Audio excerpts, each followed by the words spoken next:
I am not just gushing fanboyism on fanboy-gasms all over this. Hey, previews are coming! That's what we've got heavy on this week. Spoilers, right there. And do I have a lisp? Yeah, new Invisalign. Okay, that's over. Crowdfunding roundup. What's new this week? And why am I super excited by the first two games? Well, you'll know in a second. Let's freaking go. 800 freaking grand. And weirdly enough, this seems both underachieving to me and overachieving at the same time, because it literally had about 400 after the first day and now another 400 going into the end of the second day here. And it's Massive Darkness 2. It's, you know, I feel like this is what Zombicide should have been. This is what I always imagined Zombicide was. And it's just everything you want out of like a sandbox dungeon crawler, right? In the 4-phase system, you know, you go and then the enemies go and then you upgrade and then you end phase and you repeat and you're spawning mobs with minions and a leader. And then you have roaming monsters and the light and the dark shadow tiles, depending on where you're at, allocated different abilities that are available to your characters with the asymmetric 13 different skill cards as you upgrade and go along and get to choose them each time situation, right? The first one, Hellscape, had a Heavenfall campaign expansion, the Darkbringer stretch goal box, and the nice thing about this one is I'll say, you know, I'm gonna not always be the least critical, right? That was a good way of phrasing that. I am critical of things that raise a lot of money, because with great power comes great responsibility, and this is one of those, right? And so with this one, I give them kudos. If we skip down here a second and we go to the add-ons, and you can see the Darkbringer pack, which people are charging or trying to charge a ton of money for, they're giving it to us there. Now, if you're lucky, you can get it for less than that in the secondary market. However, it's not routinely coming up, so you could easily pay $30 to $60 more than this as well.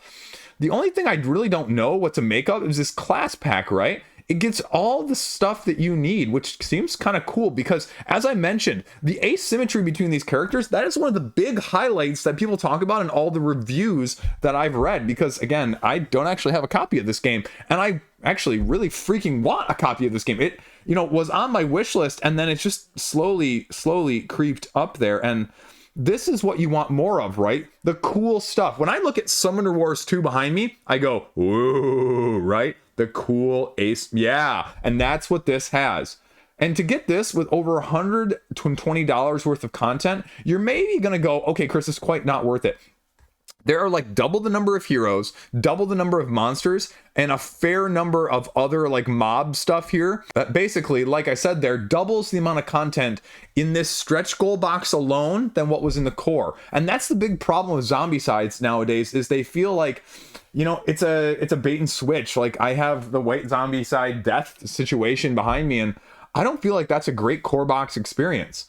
So let's go back up to the top, though. Let's go back up to the dungeon, right? And it sort of gives me Black Rose Wars Rebirth inklings here, because I feel like they're learning. I feel like this is Marvel United X-Men. Maybe not Multiverse, where we've a little bit jumped the sharp. Definitely not DC United yet, but more of the second iteration time around, where they've said, yeah, we can be cool. We can be asymmetric. You can get either of these. They're a great jumping in point, but the 2.0 probably is going to be better. Now, the thing I have not seen explicitly on this page is that, you know, is there going to be significant upgrades? Because like with both of those comparisons I just made, there were quality of life improvements. There were a little bit of mechanical improvement as well. Now, you get your loot and you fell bosses, and that's the cool stuff, right? This is the Rebirth Black Rose War style of things, though, is that you get the new classes. You're not getting a bunch of overlaps. You're getting a bunch of crazy stuff. Chronomaster, right? Oh, man, Assassin. Those look awesome to me. And you know, like, if you're just watching this and you don't know me and you don't watch this channel at all, right? Like, I'm pretty critical on some of the other CMON stuff and some of the other stuff. So, like, I'm not just gushing fanboyism on fanboy-gasms all over this for the sake of doing it. And now here it goes into a little bit, right? The difficulty modifiers and new challenges that are going to be offered. So dread encounters and a little bit of a tracker variant, a time limit. Okay. I mean, I guess why would you rather get the other one at this point. I don't think I have any clue or any desire for the RPG, but again, I think you're getting a good deal here if you're getting this with the stretch goal box and the expansion for $150, right? The Darkbringer expansion box right down here, as we said, right, is going to be $120. So arguably, although not really at the same time, unarguably, you shouldn't get the Darkbringer expansion whatsoever, right? Because you're getting with this $150 pledge, not only the core box, which should be better, you're also getting that equivalent box, which we saw with Cthulhu Death May Die, Fear of the Unknown. Boom, shakalaka, your boy right behind me. That the second stretch goal box for this one was actually a little bit better than the stretch goal box for the first one. Oh, whoops. And then you have the Underspire expansion, which is the Heavenfall, essentially, comparison as well there. And then they go back up to the Underspire campaign mode here, which is your flavor of theme, if you will. And a little bit more mob, a little bit more character, a little bit more roaming monster. Probably not nearly as good, pound for pound, dollar for dollar, content-wise, as the Darkbringer or as the core with the stretch goal box, but it's $30 too for a CMON expansion. That's not a horrible amount of money as well. And the thing that we're gonna see more of, right? And because this is very early on in the campaign, there are no other add-ons down here yet, because there were like 4 other, 5 other, 6 other, 7 other expansions to go along with 2. A couple other character monster packs, 1 or 2 other big box expansions. They had like that rainbow whatever, and they had another one too, I forget. But that's going to be what you're going to get alongside of things, which value-wise, again, is never nearly as good. This review was not out on the day it launched, so this is actually a day 2 video. And then they're going to have a little bit more live streaming going on as well. So take that for what you will. I mean, the only thing I don't see on the page right now is a rulebook, which if you literally Google CMON Massive Darkness 2 Hellscape like I did, one of the first 2 results is a rulebook for that, because again, it's actually not linked over on Board Game Geek, so you can get a good flow sense of it from that rather than watching any videos, and I think it works just freaking fine. Don't FOMO, because also some of these add-ons will be exclusive, but you get the core pledge and you GTF freaking O. Then I said this was my most anticipated of the month on my roundup upcoming video at the beginning of the week. And I stand by that. I put a multi-game review out earlier this week talking about a little bit of the preview-ish. They sent me a print and play for one of the characters, right? I didn't get paid. There was no actual like previews out of things, but they're giving you a big box storage. And again, I am hypercritical of big boxes. I do not think most big boxes work well. They make them unwieldy rather than more easily accessible. I'm even looking right behind the camera at my copy of Dice Throne Marvel X-Men, which it's fine, but I'm lifting this huge lid off every single time, and it's just kind of meh. And that's not what I want. And the argument I said even in my upcoming video was, and even with my review video of this, was this is probably not a great jumping in point, right? Like Orange Plus here and the fan expansion are not ones that you're probably going to go, Chris, I really loved the idea of Bullet. And I was wondering, should I just get, no, go get Heart, go get Star, get one of those, and then pick your poison later once you know you love this game as much as I do. That's where I would go with this, right? And the tricky part is with this, when I see this, I think in theory it looks good. At the same time, I can't freaking tell because I have bad experiences with Castles of Burgundy, which is sitting right down here to my right. I also, sitting right behind the camera as well, an Andromeda's Edge crapshoot situation as well. And I don't think either of those are good at all in terms of access to playing the game. And then I also can't store in one of these squares, which is a huge quality of life issue, right? I can store all the individual boxes. I can smash all the content into almost 2 of the core boxes, Star and Bullet Heart, and throw the other ones away. So again, like then the comparison goes, why would I need a big box storage? That's the issue, right? I own literally everything. And this is not a paid preview, folks.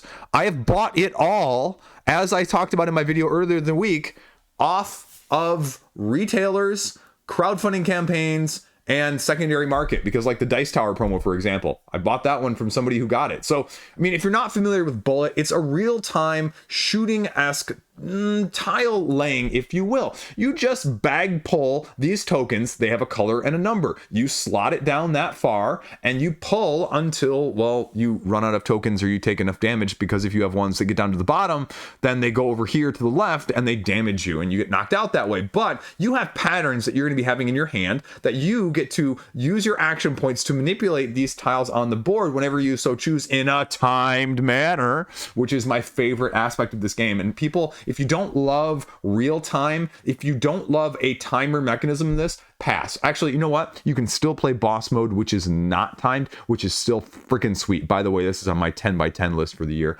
And then you just manipulate these off and destroy them like it says here in the example. Then those get sent to your opponent. And no matter what happens, if you decide to stop pulling or you run out of time, you still have to draw more bullets every round, and then you get more sent over to you from your opponent. And you go until last one standing. And so, again, you play like, it's going to be like 12 minutes, because the rounds are 3 minutes each. So this isn't one of those games where you're like, oh, analysis paralysis. Oh, I wonder how I'm going to, nope, boom, boom, boom, boom, boom, boom, boom, boom, boom. Oh, your boy's in a mood today, right? You got the free-for-all, you got teams, you got score attack. You do free-for-all or you do boss rush. Let's be honest here. You know, you can do the others. You can do them. No qualms about it, but that's what you're getting. So let's see. Is this the 2 promos, the 2 expansions, and the storage? That's actually not too bad, because I don't think the expansions are going anything less than like 25 or so at retail right now from the previous campaign. So if you say 25 each, you say $7, which is the cost of the promo I bought from the Dice Tower campaign. So that's 14 plus 50, that's 64. So that is another $11 for the big box storage. If you say it's $20 plus shipping, that's $30 for a big box storage, which is pretty equivocal actually, because you also know that Level 99 Games isn't going to have this available at their shop in the big box storage for probably $30. Take that for what you will. Get whatever you want. Oh, you know what? You're going to think I look down here. I did not look at these prices, but that's what I was guessing right there. Look at your boy. It's like he's done over 1,000 games on crowdfunding and can guess what pricing should be without actually having to look. Woo-hoo! Yeah, right? So that's the one of the promos I have. And then let's see. Do I actually have Indie Showcase? Oh, no, wait, that's 99 Heroes. Yeah, I got that. Playing cards, gaming. You need the deluxe wooden bullets, though. This is one of the few games I will ever say deluxeified for me was worth it. I'm not sure I need the premium, clear sleeves, but take that for what you will. Yeah, so plenty of stuff, and you just either know whether or not it's right for you, hopefully, or if you're looking at it, it's one of my goats, right? It is. There you go. Casinopolis. We're just going with stuff right now. I like mispronouncing stuff. It's part of a mainstay of my channel. $32,000, and if you're looking at this and you're going, this looks like Sprawlopolis, it's because it is a variant off of that. Now taking a gambling main strip based off of the longest road when you play all 15 of these cards down to create your pattern, as you have beginning game objectives that you have a bet 1, bet 2, and bet 3 on that are going to give you variable end game scoring points in order to achieve the most that you can with the included expansion, like Button Shy always does. The goals are going to be based on not only the symbols on the roads, but also the color configuration of the map in the first place. And it's freaking Button Shy, so it's $12. You know, this gives me absolute, you're looking at a solo vibe thing, go off of it. And they actually talk about the background behind Sprawlopolis here, which I never knew, but it's by far and away their biggest game. And they give a little bit of their best-selling Boom Shakalaka, Dice Tower, and Shut Up and Sit Down, basically put it on a lot of people's radars, and so they have been super grateful, and they're going back to what has made them successful here, and that is that. So there you go, right? Tells you everything that I just said. You want to print and play it, you can print and play it too. And the free expansion here is just going to give you a few more goal cards, a few more mega structures, and just a little bit more of everything, like the expansions always do with them. You want all the other Opolis stuff, you can get that as freaking well. A few videos if you really need to see how that one's played, sure, go ahead. And, you know, that's always my conundrum on this one, is I always like thinking about these when campaigns offer other games. How much of this 32 grand is the new stuff and how much of it is the old stuff? It doesn't really matter, but it's just a little exercise I just always wonder about on crowdfunding. So there you go. Hop back over to Game Found, Earth Under Siege, Flashpoint reprint with the Nemesis expansion, 120 grand. Woo! I actually covered this one, gave an impressions video for the first campaign around, and now it's been delivered. And, you know, a few of you have been very vocal in the comment section too, and I hear you. This is like, you know, when I talked about Mass Effect, right? It's sitting right up here, still behind me. It's, you know, a more detailed, more nuanced, more mechanically driven minutia, and in a positive and negative way, aspect of that type of game, where you're going to be doing more of that meets Metal Gear Solid, traversing these 20 or so campaign missions, more co-op, covert, if you will. And, you know, people like it for what it is. But I'd also make the argument that, you know, as I said in the upcoming video talking about it at the beginning of the week, you know, going back to that again, that, you know what, there's not an either or. You can have this depth of gameplay with, you know, 60-page rulebooks, and you can have the one with 10 pages. And if one speaks more to you, I love it. Everything is not for everyone, and it's okay that you prefer one over the other. So if this one works for you, great. It was a little bit too much for me at times when I was playing the preview copy, right? That's all I can say. And it was just a lot of upkeep, especially playing it as a solo person. There's a lot of mechanics that you're dealing with as you go along. But yeah, it's a fine game. And so you're getting your 6 actions with your characters as you're traversing, dice heavy driven combat, miniature, minion, leader-esque, just like a Massive Darkness 2 in a sense, where you're going to have units that are slightly more special and asymmetric compared to just the regular minions. You're going to have a lot of the Metal Gear Solid 2 stuff instead of just the slash bang bang shoot 'em up, a lot of the sabotage, the security systems, and then eventually some combat, but a lot of, you know, potentially, as you can see in the cards here, dual options, multi-use cards that are going to be played to your advantage. And yeah, presence, alarm, all of those things. So it's just whether or not you have the bandwidth for something that's a little bit heavier overall. And here's the World Killer expansion. Go down a little bit further. Here's the Nemesis expansion. And I can't really tell, well, on the page though, what is new with the Nemesis expansion, right? Like we see the contents, you have these enemies, which are fine. I don't think there's anything wrong with those. They look cool. The names sound kind of intriguing, but I don't see anything there. And I wish this, boom, was up further. Like, why not? Again, this is my main criticism of a lot of these pages. Crowdfunding in general, Game Found, Kickstarter, Backer freaking kit. When we cover Backer, there's hardly anything on there ever. Just kidding.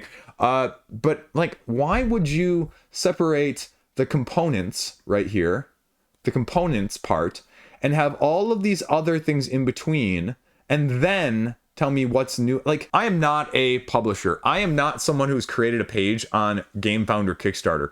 But I feel like the pages, you know, because they're so similar setup, that this is how the crowdfunding websites want you to set them up, because they also, in some ways, shapes and forms, don't want you being as informed as you should be. And by the time you're scrolling through this, you've reached scroll fatigue. And so you don't need to know what's in it. You just like the shiny stuff that's there, right? Okay, mini boss, original campaign, gets new miniatures, new dashboards, new tiles. Okay, Nemesis mode, becomes a boss battler. Okay, that's cool. You know what? I criticize, at the same time, I'm going to give some kudos. Every game doesn't need every single mode. However, I like the fact that you're coming back around a second time to include this. You didn't try and shoehorn it in the first time. You didn't try and do everything for everyone, like I was just saying a minute ago. But you said, okay, we'll come back to this. And if there's really that much that we can do to improve or give other options that people are asking for, we're doing that. And we'll talk about that with another game in a second, back over on Kickstarter here. You're upgrading in between these battles, and you can use them in the main campaign. Everyone's telling you it's awesome, and you can check all those video contents if you really want to know some of the more detailed nuances of this stealth-based combat and that situation. So either way, It wasn't widely available after the first campaign, and I think that's why you're seeing a lot of crowd swell support here with 120 grand the second time around. But let's check this here for a second just to see out of curiosity. Okay, so 230 people getting everything. How many people are coming back? Okay, just 379 for the new stuff. And yeah, so the majority are coming back. So that's a good sign that a lot of people are getting all the stuff. Because otherwise, you know, you worry or you see that some of these crowdfunding campaigns that, you know, underachieve, you only get the core people that liked it in the first place. You're not getting new people. So the fact that you've got a lot of your people getting the Aegis pledge here is pretty good. So, I mean, I'd be pretty happy with this if I were them, I guess. That's what I'm saying. 120 grand out of their 50 grand goal. So there you go. What I was just alluding to, though, was in Age Contrived here, back with a Folklore and Pilgrimage module expansion, if you will. And this page gives me the vibe of one of my friends over with the very small indie game. You may have heard of it, you may not have. Uprising Curse the Last Emperor, the 4X cooperative fantasy themed game. And they came back the second time with their crowdfunding campaign and they said, hey guys, we heard your criticism, right? Like we heard your feedback. This is what you want more of. These are the critiques, the main issues you had with our game the first time around. So we are putting stuff out, not stuff that we had set aside previously and now we're saying, hey, you should really play with this, but stuff that we said and we designed as a, oh yeah, that is a valid critique, not just being a jerk or, you know, a critic for the sake of being a jerk, but you know what? Yeah, you're right. And they came out with the expansion content that did that. And this is what's reminded of me with the Folklore and Pilgrimage here, because they even talk about it here at the top. This is where you are an elder god, essentially, and you have mortals that believe in you, that you have this track that you are going to be manipulating around, moving it forward, manipulating the actions along the track, allocating energy to the specific actions. There will be a top part of the track and a bottom part of the track, though, and you can only spend energy off of like the bottom half of the track, I believe. And so how you manipulate that and where you put your energy and what actions are available and how you combo it and the timing of all of those things is what this game brings to the table. Now, here's what you're getting for free for backing it, the Folklore Beyond pack, because Folklore and Pilgrimage are both going to offer you different little modules to go with it. And it gives you the strategy. It's a little bit more of a heavy engine combo building system, though, like I said, right? This is going to be heavier than, you know, a lot of other things you may see. Though it explains right here again at the top, and I like this, refined expansion. Okay. You're not actually telling me, though. Early players choose to include it in every play without exception. I like that because I've had a couple expansions like that, like the Veiled Fate expansions from last year. And this is what I want to see, right?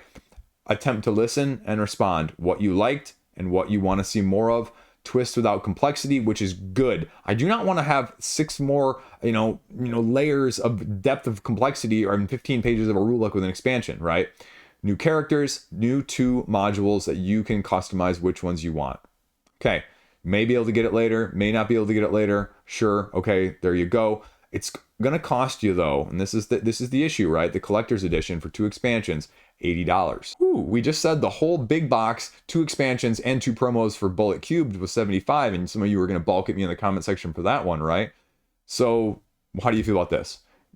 I'm kind of mixed though at the same time, because you have a base game update pack, because there's some streamlined things, there's some errata things, there's some clarification things. So if you were a first time supporter, how do you feel about that right now, right? You get the upgrade pack, but is it enough to make you, well, need it, care about it, or turn you off? I don't know. Like, I hear mixed opinions all the time when we see these situations on crowdfunding, right? First adopters are sometimes rewarded. They're also penalized. It's true on both accounts. You can have both. Folklore looks cool. You have more divine interventions and you want more character development with only 2 more pages of rules. Unique to each god, more asymmetry, more thematic incorporation. Pilgrimage. You're climbing the mountain, getting benefits, right? Trade-offs and resource management and combos. I'm not going to be able to give you anything more than that, right?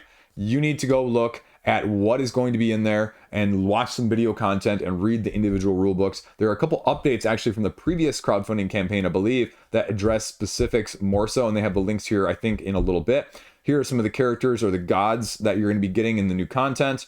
and they break down all the usual component pictures that are always fantastic. So video, preview, shipping. So is it enough to tempt you around, right? Like, it was very split. I know people that really loved this game when it got delivered, and I know people really kind of went to the no pun included side of things with Pampero, as it has just a bunch of stuff for the sake of having a bunch of stuff. So very split, I think. Go check it out if you're interested, though. And, you know, 77 grand. It's doing well. Give it a look-see.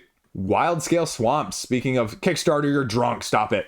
Expansions for Explorer of the Woodlands. And this is one of those games I looked back at and I said, I really like this. And then the reviews were not terribly good when it came out, finally. It's got 200% of its funding goal at the time of me filming this. The big criticism on this page as well is that it just really doesn't have how you actually play the base game whatsoever, right? It says, okay, here's an expansion. You get a 5th player, you have this new forest setup with new swamp tiles and a rowboat that you have to use your actions to navigate back and forth across. You have to beat a mini boss that's in one tile, and then you have to go to the end tile to beat the end of the boss. You're time limited. You have 3 new types of monsters, a couple of new types of loot, and 3 new bosses that you can mix and match.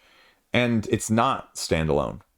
Not standalone. So there's all the new stuff I was just talking about. It gives you the overview of everything I just said with the campaign mode here. If you really want to swamp that together with the base game, here is the base game itself and a little bit extra there. So we have a little stretch goal. Where's the overview? Right here. Playing with the river. So like I said, the forest boss, the river boss, you got to beat them both. You draw your tiles, you go down, you go through swamp tile, boss tile, and then, well, play. Right, even the rulebook for the expansion doesn't really give you the overview of some of the base game pros and cons, or just the overall mechanistic approach, and that's everything that's on the page. So again, I just wish there was a little bit there to say, okay, Explorers of the Woodlands, even just like in Age Contrived just literally did, right? They were just talking about, we heard your criticisms of this issue. Please address. This is how we've addressed. This is what we're doing. These are the core mechanisms. Because if you are a person that is not familiar with this base game at all right now, do you have any clue how this actually plays and why you'd be interested in it and why you would want to get an expansion and the base game in the first place? No, you freaking don't. This is a 4 asymmetric character situation as you go along, 5 link scenarios as it mentions. Very straightforward, roll 4 dice essentially, get orbs to upgrade, and then defeat enemies along the way. What's interesting though is a lot of the complaints over on the Board Game Geek forums and the comments are that it's just like errata and rules and ambiguity. Just a light, straightforward, level up, rinse and repeat, a little bit grindy, dungeon crawl-esque vibe, if you will. So check it out if you want. And I mean, it's cute, but again, I always fear, is cute blinding you to mechanics that you will actually love? Just like on the Euro side, we see it with the animalistic side here as well. So give it a look-see. Star Explorer from Queen. This is basically a flip your tile over, draw the constellation, rotate your little board that's on there, and connect as many constellations as you can to score more points. That's pretty much it. But again, just like with Button Shy, I wonder how much of it is Star Explorer and how much of it is all this other stuff you see at the backside here. Merlin, Alhambra, Moonlight Market, Dawawala. Because, I mean, Star Explorer itself is pretty cheap at $29. So I feel like to get $12,000, you're going to have a lot of people at other levels. So let's just check this out of curiosity. 66, 10, 1. So not a whole lot. So actually, most of them are up here. But that still seems like a lot of money for... Anyway, side tangent there. But the only way to actually learn how to play this, as you can see right here, is to watch the Queen Games video rules overview. There's literally not even a rule book. So... at least at the time of me filming it. So that's what you're doing, right? You have these tiles, you get to flip them over based on which number they are, and you know everyone starts out with the same set. You rotate, you connect, you get points scored based off of that as you're connecting them over 6 rounds. So that's it, right? You can see what it offers, the starting tiles, the upgrade tiles, the unique ones. You can play with 8 people at the same time, and I'm not going to talk about the other ones because I've talked about all their other games in previous videos. Star Explorer. Then, what is this? A school for ants? No, sorry. What is this sorcery trading card game? Do you want to get money and somehow raise a bunch of money and, you know, have everyone wonder what your product actually is? Well, you should just put out a TCG. Physical digital TCG set in the fantastical world of magic. Okay. Somehow got 33 grand right now. How do you play the game? I have no freaking clue. No freaking clue, because this is what you get, right? Game start. Randomly decided. You get 4 cards and 2 mana. You draw a card. If you're going second, that is. At the start of the turn, you will draw and get a mana. If you have a passive ability, it's activated. During each turn, you can use their mana to play cards and attack their opponent's cards or champion. If a trap card is played, it is played face down and cannot be activated until the start of the opponent's turn, or will be triggered when an opponent plays a card or uses an effect. Like Yu-Gi-Oh? Like what are you doing here?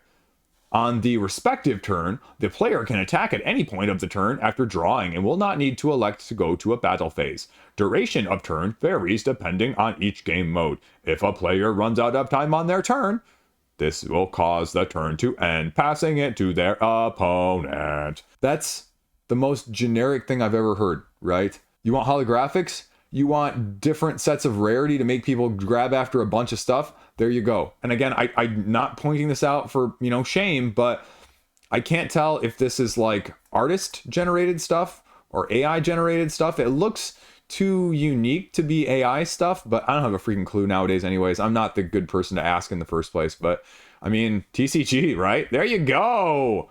Kaiser Cucumber's 3-night heist. Yep, it's called that, right? $6,000. It's also got an RPG to go along with this. And I believe this is from the people who did the cheese, cucumber, whatever combination thing. I forget the name of that game. But essentially what you're doing is you have a bunch of minion cards in one mastermind card, and you play these minion cards next to the bunny cop, and you get to either place it face up and use its ability or face down. And so what's going to happen though is if your cards face up, they get captured at the end of the round after every card is played. And if they're face down, they go into a different pile, and it depends on how this end game scoring is going to be achieved, because you score for other people's agents who are captured, but you're going to have a lot more abilities and manipulation if you play them face up but risk them getting captured, because you can also then stack them as you're going along if they are the same villain or minion, if you will, or if they are the same color. And so manipulating those in those ways are going to be the main gist of what you're going to be doing along the way with this one. The civil masterminds, so new ways of winning and scoring at the end of the game, as you can see along the left hand side, that tells you how they score with the symbology.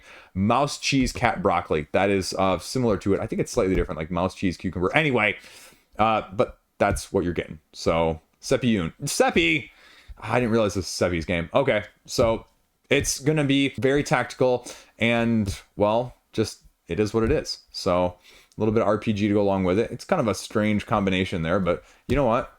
So be it, right? It's funding, and it is funded, so that's all you need to know. And Kaiser Cucumber, right? Kaiser Cucumber? Kaiser Cucumber. There we go. Okay, dice fights, healer steel. Speaking of very straightforward stuff, you roll dice, compare swords to shields, and you see who can knock the other person out. And you have dice that allow you to also roll gold to then go to the market in between the fights to get more dice or damage multipliers in the form of some of the other, well, Ds, not D6s, but like D4s. And then you just go until you knock somebody out. That's it, right? Right there. Everything I just showed you. Last person standing wins. There's a couple other specialties with a couple other ability dice that go along with this, and you can kind of see some of the extras that you're going to be getting. But there you go. Straightforward. Dice fight. Ooh. Fukuzatsu. Again, they say that this is based off of the uber hit, one of the best console games, one of the best whatever app games, whatever you want to call it, of the last year or two, Balatro. And this is going to be based off of that, where you're actually going to be maybe cutting up your deck of cards that you're using for it, because it's a combination of tarot and poker. How you actually play, though, and what the abilities are, again, zero information on this, right? Okay, get all your cards. Get 10 cards in your hand. Refresh your tarot. Choose a tarot to play to control. And then determine the first player, and then go. And that's all we really know. There's 4 modes. But if you're not familiar with the video game, you're not going to have a clue with this. You're not going to have a clue what this mode actually means. I mean, it says, okay, well, you attack with these cards, you block with these cards, you compare the value, and you multiply and buff. Like, I don't, as someone who hasn't played the video game, that doesn't mean anything to me. You give me a little bit more in the retaliation phase. The Queen of Cups attacks you for its 400 attack. You choose to defend it with an ace of +2/+2 and X, whatever the heck that is. The ace is worth 330. I'm not sure quite how you got 330, and absorbs that much before being destroyed, and then it deals 70 damage to you, removing your chips from the pool, and you go until somebody has all but 1 chip, and then that person can't modify their deck, and then I wish I knew what was going on here. I mean, if you like the video game, you can maybe go for this, but I don't see anything to make me need to go for this right now or even to fully understand. So I'm going to look at this more after the video, but I don't have a freaking clue with this one. But I mean, people must like it because, I mean, $7,500, right? There you go. Well, gee golly gosh, I guess February wasn't starting off as hot as I thought it was going to, but you know what? I guarantee there will be a couple of sleeper hits between now and the end of the month, right?